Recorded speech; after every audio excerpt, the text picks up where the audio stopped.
All right, welcome back to the War Room. I'm here with Karsten.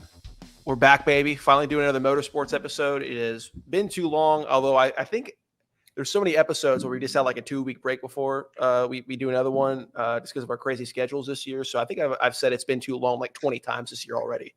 But it has been too long. We're back. It's like the Bro Science videos where there's always one coming next week. But new videos every yesterday. Yeah. Next month, maybe. Dude, that is nostalgia right there. He still does videos, dude. He does, funny. And they're really good still. They're great. I love those. I actually have one of his tank tops, one that has Reps for Jesus on it, and it's Jesus with a chain and dumbbells and everything. It's my favorite workout shirt. I've had this since I was like 15, so that's a blast from the past. Love that guy. Anywho, so we're gonna do a quick episode, kind of summing up F1 the last basically month. Since that's kind of what we've missed here, maybe even a little bit more. And then qualifying was actually today. We're recording this on Friday, November 3rd. So we're going to try to get this one out tonight so you guys have a preview for the rest of the race weekend. Sprint qualifying and sprint races tomorrow, November 4th, Saturday. And then we got the feature race on Sunday. And just from qualifying, there's a lot to talk about. So we'll dive into that. But first, let's just kind of recap what happened in the United States Grand Prix and the Mexican Grand Prix, most importantly. United States Grand Prix, Max does get the dub again. However, Lewis Hamilton, even with a Mercedes huge strategic error in bringing him basically five laps later into his first stint that he should have for his first pit stop, still managed to run Max Verstappen down, I believe like an 8-second gap he had to run down Max and pass Lando while he was doing it for a second. And he got it down to about almost a second with 1 lap to go. And then Max got DRS behind a lap car, and that gave him a little bit of extra cushion. And, Max ended up winning. It was actually a very similar, minus the fact that Lando was leading for like a third of the race. It was actually a very similar outcome and walkthrough in regards to how the race progressed to 2021. That's what it reminded me of was, Hamilton's catching, always going to get him. And, Max just barely gets away. And of course, at that time, Max was battling like some kind of severe stomach issue, some kind of stomach virus that gave him all kinds of pain and everything. It was pretty incredible performance by him. In this case, he was battling poor qualifying and terrible brake issues as well. But most importantly, Logan Sargent, of course, in a weird, this was much after the race. Logan Sargent had a very, very good finish, despite not initially finishing in the points of P12. He was, I think he only finished like 5 to 6.5 seconds off of Alex Albon, which is honestly with how good Albon is right now, is very good. And compared to Logan's other results where he's finished like 30 seconds off his teammate, sometimes even in a sprint race. Very, very good result for him, regardless of what happened next. But what happened next was both Charles Leclerc and Lewis Hamilton's cars got inspected after the race, and the skim boards underneath the car, if you guys aren't familiar, every single one of these high-tech F1 cars has, originally it was a giant wooden plate under it. And now what I've heard is it still looks like wood, but it's actually like some kind of resin material. Just make it wood. Come on. They had use wood. Yeah. Oh yeah. In the old days. Yeah. They put wood on a Formula One car. It's the funniest thing, but they're saying nowadays it's some kind of resin. I don't know how much fact there is to that. But it's in the old days, for the longest time, it was literally a plank of wood on a super high-tech Formula One car. And the whole principle is, for safety reasons, they don't want the cars running within a certain, they want to make sure the cars are within a certain minimum ride height, right? Because if they flip over and they're running too low, then they'll do that number. There's also some other dangerous principles, not just about flipping over when you go upside down or anything like that. It's all safety, right? So what I've heard is after each race, they randomly inspect 4 cars and only 4. I don't know if it's due to time circumstances or what, but whatever. Essentially, Charles Leclerc and Lewis Hamilton were 2 of the 4 that got inspected, and it turned out that they were millimeters too short. As basically they had skimmed their resin or wood planks too much from the course of the race, so they were basically running their cars too low to get an aerodynamic advantage. And those two being eliminated actually got Logan into 10th and Alex Albon into 8th or 9th, I believe. So it ended up being a Williams double points finish, and Logan scoring his first point in his F1 career, which is great because, believe it or not, that makes him the first American F1 driver to score points in F1 since Michael Andretti 30 years ago to this date. Or by that, I mean like 3 weeks ago. So look, as Americans, we'll freaking take it. Because look, yeah, it's a point. And, you know, his standard was kind of, I don't want to say low, because Michael Andretti was kind of a mid F1 driver. And granted, he never got with any of the premier teams. But, you know, it's not like, oh, he's the first guy since Mario Andretti to score points. And, you know, Mario Andretti was a legend, but his son, great IndyCar driver, F1 career kind of so-so, didn't last that long. But anywho, we're just happy to have someone that's competing, even if it's bad, which Logan's granted, he's with Williams. It's been up and down. And it's important to note that he has been running a different chassis. And really, there's been a lot of upgrades that have only been given to Alex Albon. And Williams has been very public about this. Their head guy, their team principal, James Valls, has been very public. Hey, look, not only is Logan a rookie, and there hasn't been a true rookie in basically since 2021 that has come in. You know, he and Oscar are really the only two rookies we've had for the last 2 years. And he's running a different chassis. There's been upgrades that we've only been able to afford to give to Alex. So look, you've got to, we know some things that you guys don't. Let us judge our drivers. Don't go too hard on Logan. So it's still impressive, even though it took 2 cars getting, disqualified from the race. But yeah, I mean, then we go to Mexico. And we're thinking, oh, well, Mercedes, look, we get it. They got DQ'd, but look, Mercedes looked really good in that race. And so did McLaren. I mean, Lando led about a third of that race after he overtook Charles Leclerc, who was on pole. And it's typical Leclerc. When Leclerc's on pole, he's just guaranteed to lose at this point. It's the biggest meme in F1. It's just my Ferrari fan friends. This has just been crazy for them. This is such an up and down season. That's why the Ferrari is the Dallas Cowboys of F1. But we were thinking, oh, Mercedes is kind of close. Let's see what they can do in Mexico. And then Max wins by like 10 seconds. So that's kind of what's happened the last 2 weeks.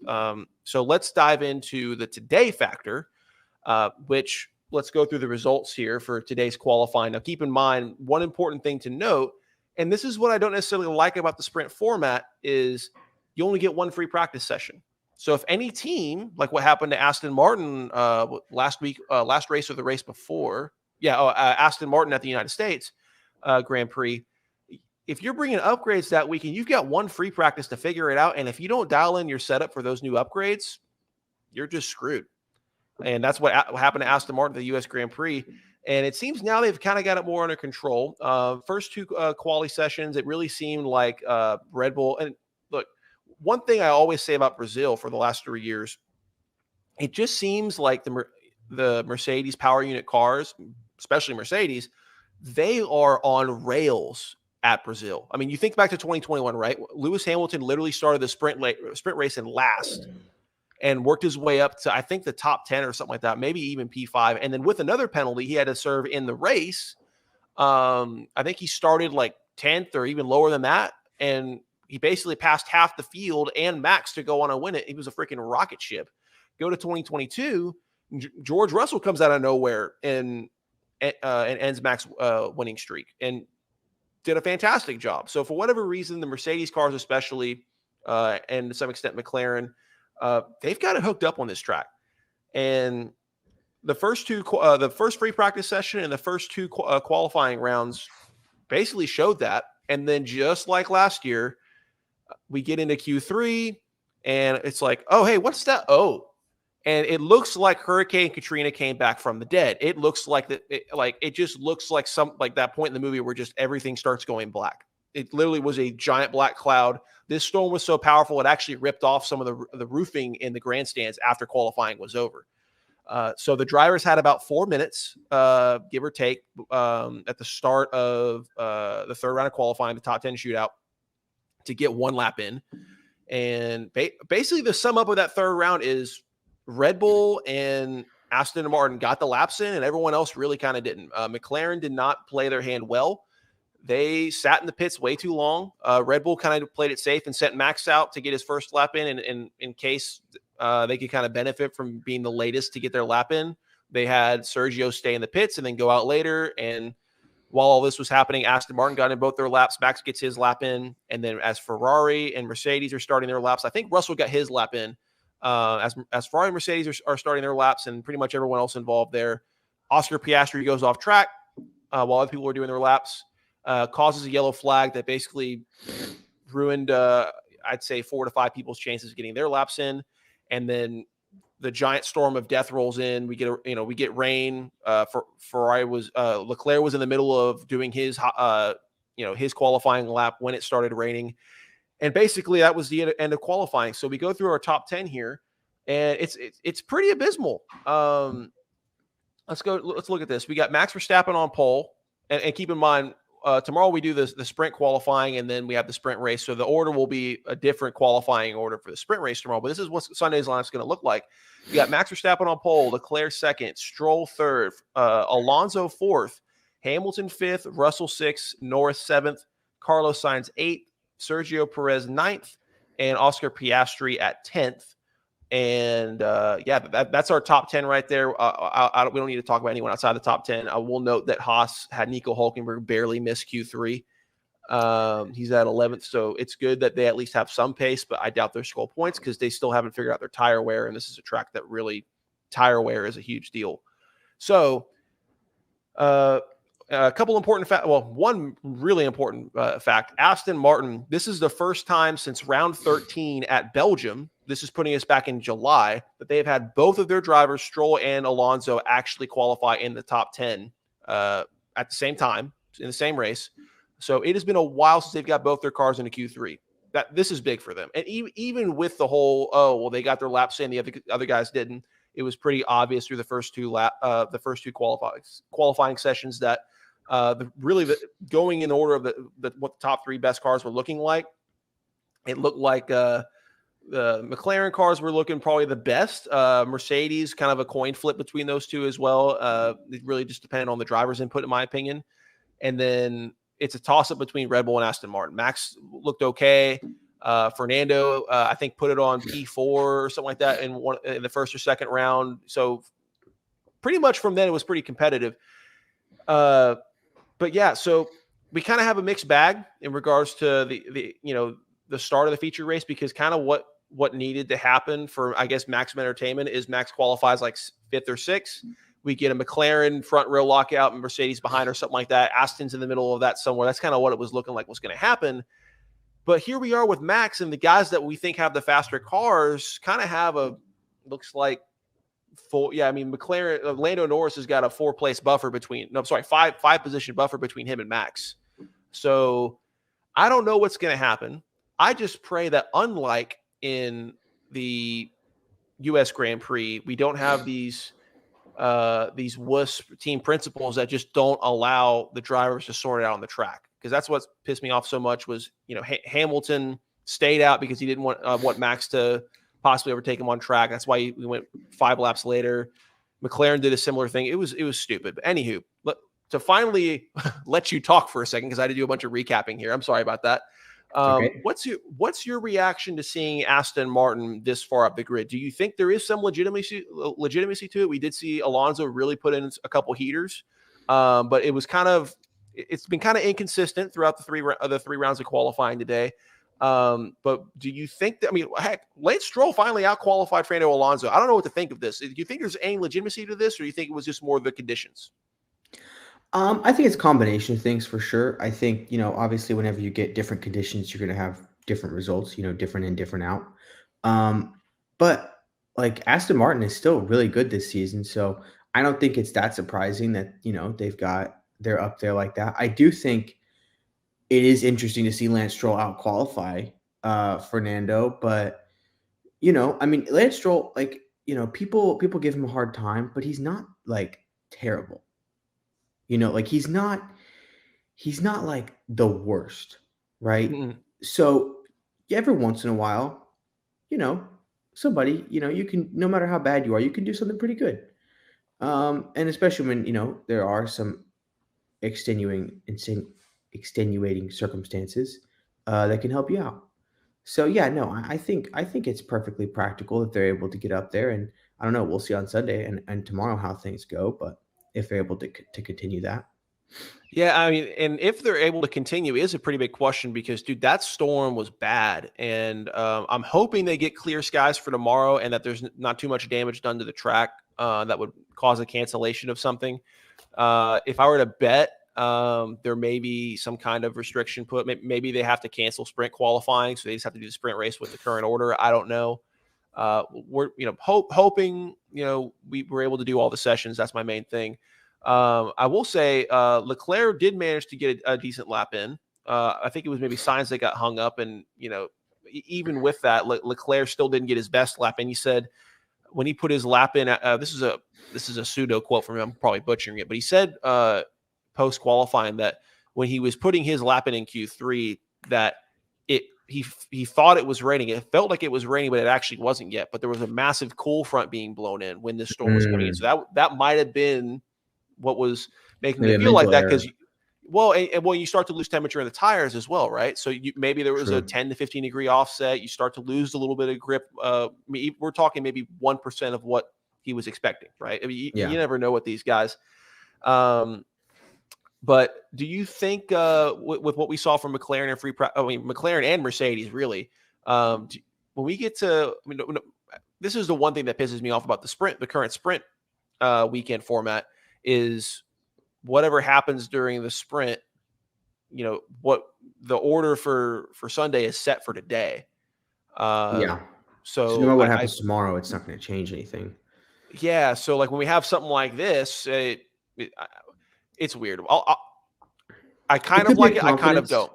It could be a confidence builder, for guys to maybe get out there and be able to rebound if they didn't have such a good, because like Lando was first in Q2, and then now he's all the way back in seventh. So if he's able to get Yeah. out there and have a good performance tomorrow, then that could be a good confidence builder for him to go out on Sunday and, feel, just feeling like you can accomplish something goes a long way. So if he feels like he can potentially, move up some positions and fight for a win, then, maybe he does. There's a lot of people talking about further revising the sprint format because they didn't Mhm. like how when it was first introduced in 2021, how people wouldn't want to go wheel to wheel as much because if they wreck, then it affects their order for where all the main points are, right?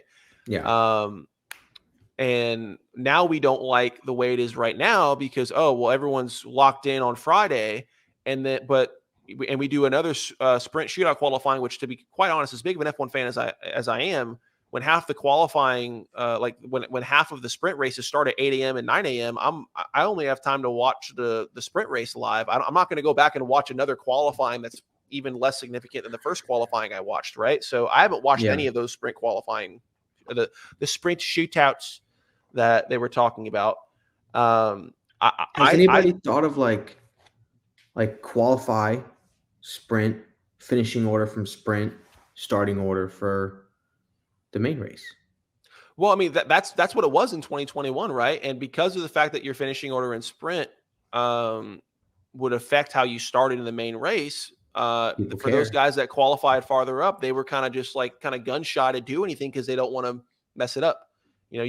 You can be one bad move away from being in the wall, and then not only do you have to rebuild a car overnight, oh, guess what? You may have done all that work to qualify on pole, but now you're starting in P20. I So see. all these people are talking about, oh, well, we need to further revise this. And I was like, look, believe it or not, there is a racing league that has this exact same format that I believe has it figured out. You know What what is it that? is? Hmm. Formula freaking 2. You know what they And what do do? they do? On Friday they qualify, right? And look, Okay. that does set your order for the race. So that does incentivize that you do need to do well, right? Mm. However, the top 10 are reverse gridded for the sprint race. So it's considered whoever qualifies 10th out of the 20 of them is considered a reverse grid pole. So you get some Mm. excitement, you get more track action this way because okay, your fastest guy starting 10th, and you're not rewarding you're not, it's not to a way that someone wants to everyone wants to qualify last because we're doing reverse grid for the sprint, and then the sprint results roll over. So you keep it to where, hey, your results on Friday are starting order for Sunday. So you need to do good in qualifying, but to provide more entertainment and passing opportunities in the sprint over a short distance, you're only reversing half of the grid order of the top 10, right? That's a great idea. Even for the guys that want to sell out and be like, oh, well, you know what? I have no shot of getting points on Sunday anyway, so I'll just get P20 for this reverse grid, and then I'll be pole for the sprint race, and I'll have a shot of getting points in the sprint race. Well, no, you can't do that because it's only the top 10 that get reversed. So you're not rewarding it's already hard. It's already hard enough to get pole, but it's really hard to like get this crazy percentage of, do good to suck ratio to get exactly 10th. You can't do the math on that in the car. So you just have to do the best you can. And if you end up being 10th, okay, great. I have an even better shot at getting in the top 8 on Saturday. So it's the best of both worlds, in my opinion. And this is what F1 should be doing. And F2 has been doing this for years before it got incorporated into F1. It was supposed to be the model for how it was done. Because keep in mind, the sprint races in F2 are so important. And the whole reason they had these sprint races is because the F2 races are significantly shorter on Sundays, right? So because you only have qualifying for F1 on Saturdays, and then you have F2 there that's racing pretty much before or after qualifying, depending on the schedule, the sprint races originally were kind of designed to be that extra bit of track time these guys get to where, okay, if you add up the amount of laps you have in the sprint race and then or the F2 feature race on the Sunday, then technically they'll race just about the same amount of laps. So you're getting the guys the same amount of experience. You're just kind of breaking it up, right? So now F1 has taken that and made it another way to spice up a race weekend, 6 out of the 23 races a year, but they've messed it up, in my opinion. Look, it's still fun. It's still fun somewhat, but in this, I like the 2021 format better than what it is now, 2021 and 2022.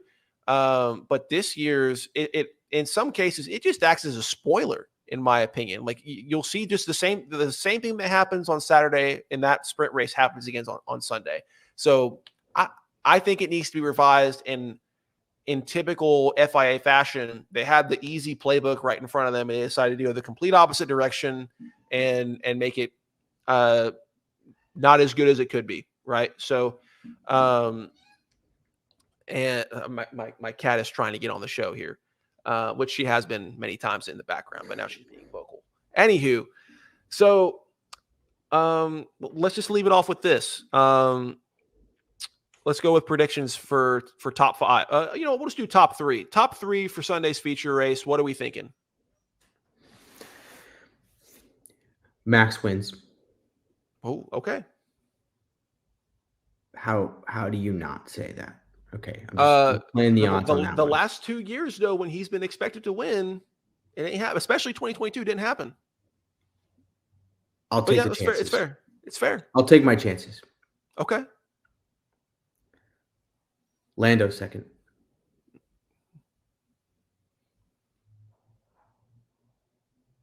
Lewis Hamilton third. Okay. Now I'm not too far off from you. I'm just a different order. I think.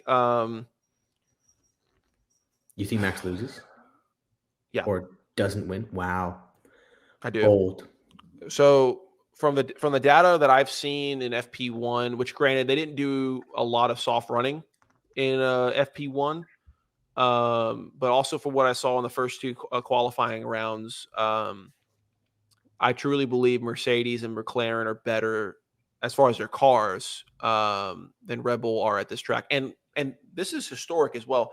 At 2021, the Mercedes did much better there. 2022, the Mercedes was much better than the Red Bull there. But one thing that's important to keep in mind, there is a bit of a, not curse, but some kind of just pattern that's worth notifying. This will be the last thing I walk through here. And unfortunately, as much as this will pay me to say this, when I get to my top 3, this is what my top 3 is going to somewhat be based off of.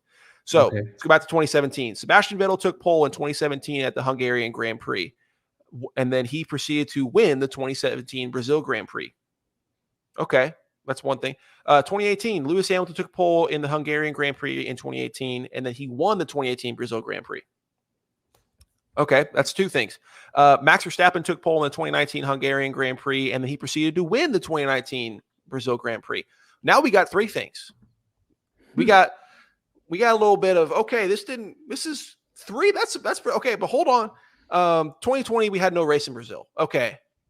Well, maybe the curse is over because we didn't have a race that year because COVID sucks. No, 2021, Lewis Hamilton took pole in the 2021 Hungarian Grand Prix, and he still won the 2021 Brazil Grand Prix. Granted, Mercedes had a rocket of an engine because they kind of kerfluffled with, we have a sprint weekend.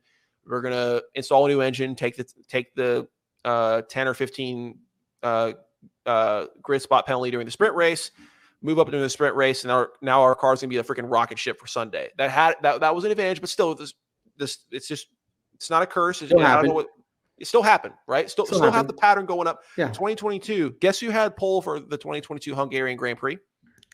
Who would it be? George Russell. Guess who won the 2022 Brazil Grand Prix? Out of nowhere, during Red Bull dominance, George Russell. So but now, Karsten, do you know who had who had pole in the 2023 Hungarian Grand Prix? It looks to be Lewis Hamilton. It's Lewis Hamilton. So, as a man of statistics, as much as this pains me to say, and it will, as a hardcore Max fan, that is a veteran of the 2021 season and the 2020 and 2019 seasons that I had to watch Hamilton absolutely dominate, I believe the top 3 is going to be Lewis Hamilton, and then Lando Norris in second, and Max Verstappen in third. Wow, third. Like I said, the McLaren and Mercedes looked very, very good in the first 2 rounds of qualifying. I would like to see your result.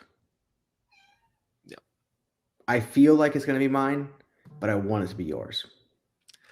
I think all of F1 wants to see just something different than Max winning. And look, I'm a hardcore Max fan, right? Like, and I'm not a Max fan that caught on and was like, he won in 2021. Oh, well, then I'll just bandwagon. No, I sat through the 2020 and 2019 season where Mercedes was winning all of them. And at that point, Max was basically the hero of F1 because he'd be that one guy that if Mercedes slipped up at all or wasn't set up right on a track, he could be the one guy that could actually possibly go win. And even when Mercedes was running well, he was the only guy running within 10 seconds of the Mercedes in 2020, and the rest of the field was a whole lap and a half behind. So I feel like I've earned the right to somewhat enjoy this Max dominance, but at the same time, you want to see your favorite driver racing to his highest potential, right? So when you see him on a period of dominance, it's nice, and it's nice to see him break records, but you want to see him going wheel to wheel. You want to see him being pushed. That's part of the excitement of racing, right? So, I do want to see something different for the sake of the sport, so it's not that I want Max to lose. I just want everyone to have entertainment. And unfortunately, we have to rely on this prophecy per se of statistics between the Hungarian Grand Prix pole position and the winning driver for the Brazil Grand Prix. That's what we're left with. So that's all I've got to say about that. I'm excited for this. I think that has some real merit there. I think that, obviously we broke one curse this year, but if you think about it, that was more of like a negative curse. And this is sort of like a positive curse. So I feel like this one's got a little bit more chance of working out and continuing. Yeah, we'll have to see. But so this is going to be your Brazil Grand Prix preview. Half of what we just said could be absolutely wrong, but we will have this out tonight. So for at least about a half a day, there will be some merit to this. But yeah, we're going to get this uploaded tonight. So we'll make sure it's all posted by tomorrow morning. So we'll put this out for everyone to get their preview. And we'll do a recap of this going into the back half of next week when your boy is done traveling from business and such. But yeah, okay, signing off. Appreciate it.